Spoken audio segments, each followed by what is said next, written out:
Hi everybody. Welcome to my channel. Today we have review for the next game. Sit comfortably, take something to eat or drink, and restarting. PC players have the two opportunities to experience Earth Defense Force. The first was back at the end of 2011 with Earth Defense Force: Insect Armageddon, a more westernized take on Sandlot's original game. While it is considered by fans to be one of the weaker entries in the franchise, it did a good job of emulating the frantic big bug action while also introducing the idea of different classes via equipment, something the mainline series would adopt starting with 2016's Earth Defense Force 4.1. With the title, PC players got a taste of what makes the series so special, and it serves as both the high watermark of the series and a perfect jumping point for newcomers to see what the fuss is about. By comparison, Earth Defense Force 5 is more of the same, and fans wouldn't have it any other way. Despite being the fifth game in the series, EDF 5 is actually being built as a reboot of the lore. You play the role of a newly hired security guard at the Earth Defense Force. On your first day on the job, your base is invaded by giant monsters. You immediately take up arms and become a regular part of the fighting force as you stop the imminent alien invasion and takeover of your planet. It's a generic story, but you'll get the most out of it if you think of it as something that's intentionally being done badly. Your combat's dialogue ranges from overacted to cruel. People on the radio sound oblivious, and the civilians don't stop panicking.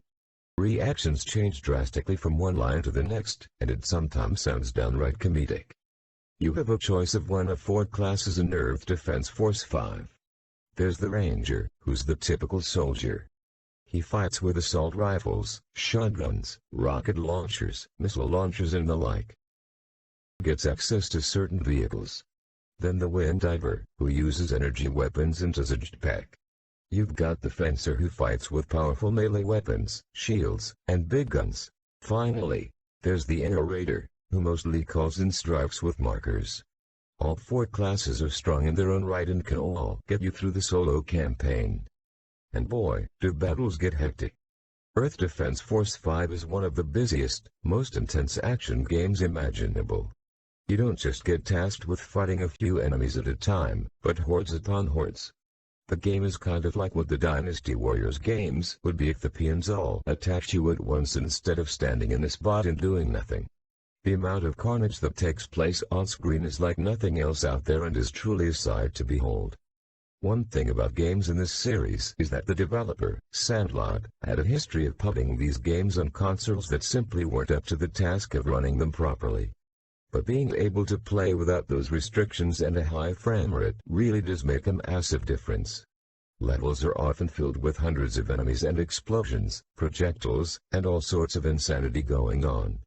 The game might not look like much when there isn't a whole lot going on, but when it pulls out all the stops, it's really something to witness all of it go down without a hitch. Not that the game is flawless, mind you. One thing that can be said about the series is that it's very iterative. It's impossible for longtime fans not to notice just how little has changed in many respects. Many of the locations are extremely similar to those in the last game and almost all of the enemies return as well. There are some improvements, though. Enemies have always dropped weapons and armor boxes, but now dying during a level won't result in you losing everything you picked up. Additionally, picking up crates that contain weapons you already own can level that weapon up, which can keep older weapons useful instead of you needing to move on to something else to hurt later enemies. The character classes have also seen some tweaks. The Ranger can now run in the Wind Diver, has the ability to quickly dash in a specified direction.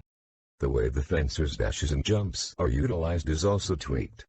However, the game is mostly very similar to its predecessor. Make no mistake, though, this is the best game in the series yet, and it's an absolute blast to play. I've always enjoyed these games and Earth Defense Force 5 is no different. It isn't exactly the most technically accomplished or complex game around, but absolutely nobody does this type of game better.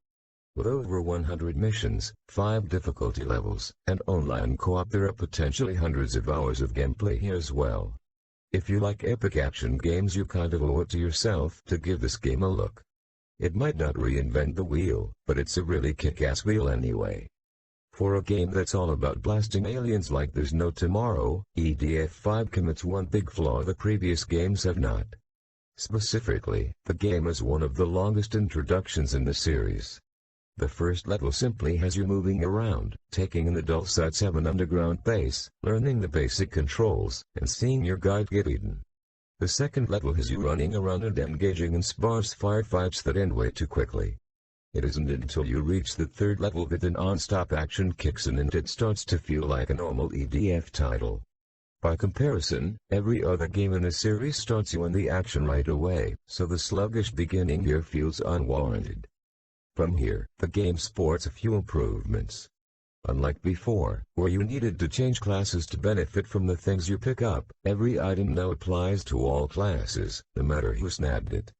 Guns are still specific to classes, but switching from a ranger on one level to a fencer on the next level means that the fencer starts on an even level, a much better scenario compared to starting at the lowest point just because you want to freshen things up with a class change. The second change comes from the introduction of new aliens. In addition to the giant monsters and robots and bugs, you'll now fight against giant bipedal aliens, complete with armor and guns. The change is quite substantial, as their lumbering selves fire back at a constant rate, and they climb buildings, take cover, and even roll out of the way. They aren't stopped by basic dismemberment. Unless you knock off their heads, taking off their legs makes them slink away to safety, and taking off their arms simply makes them run until the limbs grow back. They make the game feel more like other shooters, as you now need to employ some tactics as opposed to firing and letting your weapons think things out. Like his predecessor, Earth Defense Force 5 is a fine jumping-off point for newcomers to the series. The shooting remains as solid as ever, and the concept of mixing in loot drops with blasting large enemy hordes remains enjoyable, even if the whole package isn't as polished as expected from something with a cult following. However, EDF 5 doesn't surpass the heights of EDF 4.1 due to its flaws, detracting from the progress of its improvements. The deeper combat, thanks to some new enemy types only, comes after spending the first two levels doing nothing, and the game is now more stable, but PC fans who've waited this long still had to buy the extra missions via DLC. Nevertheless, this is a treat of a game that actions fans will love. Thanks for watching guys, subscribe to my channel. Bye everyone and see you soon.